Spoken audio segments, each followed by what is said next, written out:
I minus are. अच्छा एक काम करते हैं, AC का वैल्यू निकालते हैं, AC का वैल्यू निकालते हैं। AC का वैल्यू निकालने के लिए क्या करेंगे, ट्रायंगल ABC जरा देखते हैं, ट्रायंगल ABC जरा देखते हैं। ABC में, ट्रायंगल ABC में क्या मालूम चलेगा, ट्रायंगल ABC में मालूम चलेगा मुझे ये चाहिए, देखो ट्रायंगल ABC, ये परपेंडिकुलर वाला लाइन है, ये परपेंडिकुलर, ये परपेंडिकुलर, ये बेस हो गया, ये हाइट हो गया, ये हिपोपोटामस हो गया। तो हमें बेस रखना है और ये एच रखना है, तो कॉस थीटा रखेंगे। तो जरा देखो तो कॉस थीटा, थीटा कितना है, cos r, cos r equal to कितना हो जाएगा, cos r equal to cos r बराबर बी कितना है, ए बी अब बटा में ए बी बटा में AC प्यारे थोड़ा सा देख लो प्यारे, कुछ बढ़िया चीज आपको अभी भी दिखेगा इसमें से। कॉस आर बराबर ए बी कितना है, ए बी हो गया हमारा ये, और ए बी की जो है तुम्हारी मोटाई जो है टी है, टी अब बटा में AC, टिंग टिंग टिंग टिंग टिंग, AC निकालो, AC बराबर टी बाई कॉस आर।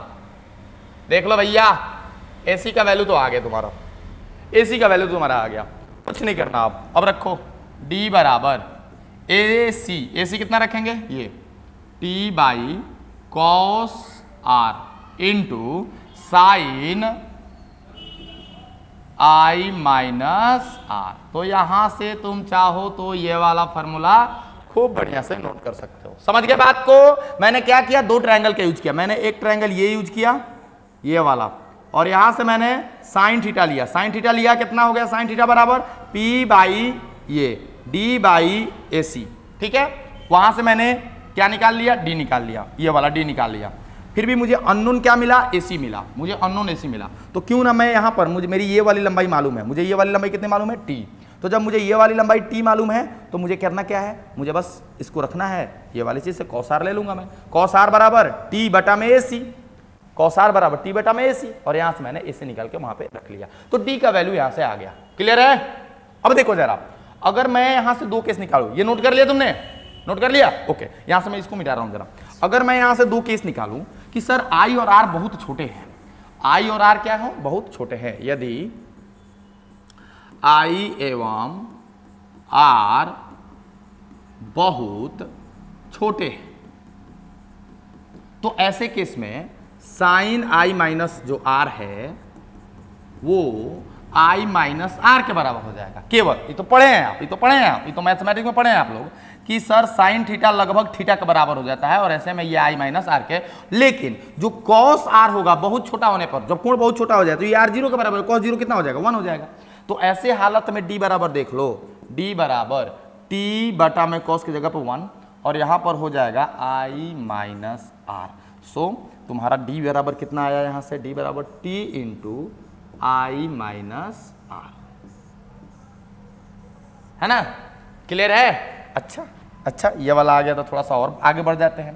तुमने पढ़ा है कि sine I by sine R बराबर म्यू, चूंकि एंगल छोटे हैं तो साइन I के बराबर, साइन R के बराबर, तो यहां से ये म्यू, और यहां पर आप लिख सकते हो कि I बराबर म्यू इंटू R, I बराबर क्या हो जाएगा, म्यू इंटू R, या फिर यहां से तुम बोल सकते हो कि R बराबर I बाई म्यू, R बराबर I बाई म्यू। चलो ना, D बराबर T into I minus R के जगह पर, I by mu, I common ले लेते हैं sir, T into I 1 minus 1 by mu. ध्यान दो, क्योंकि तुम्हें लैटरल शिफ्टिंग निकालने के लिए, पार्श्विक विस्थापन निकालने के लिए केवल ग्लास स्लैब का मोटाई देगा, और कातना के कोण पे हम उसको इंटर करा रहे हैं वो आपतन कोण देगा। तो ये मोटाई हो गया और वो आपतन कोण हो गया, और ये ग्लास का स्लैब है तो म्यू हो गया, म्यू का 1.5 अगर ग्लास है तो। और यहाँ से तुम आराम से लैटरल शिफ्टिंग पार्श्विक विस्थापन का फॉर्मूला लगा के कोई भी तरह का सवाल बना सकते हो। तो दोस्त, ये तीनों टॉपिक जो लोग थोड़ा नजरअंदाज कर देते हैं, ध्यान आप लोग नहीं देते हैं, और कहीं कॉम्पिटिटिव एग्जामिनेशन में आकर आपको ये फंसा देता है। बोर्ड एग्जामिनेशन में बहुत कम पूछा है, लेकिन जब भी पूछा है फंसा के गया है। तो ये बार बार वीडियो देखिएगा, वीडियो बना के खूबसूरत सा नोट्स तैयार कीजिएगा इसका। मिलते हैं अगले लेक्चर नंबर 8 में, तब तक के लिए जय हिंद।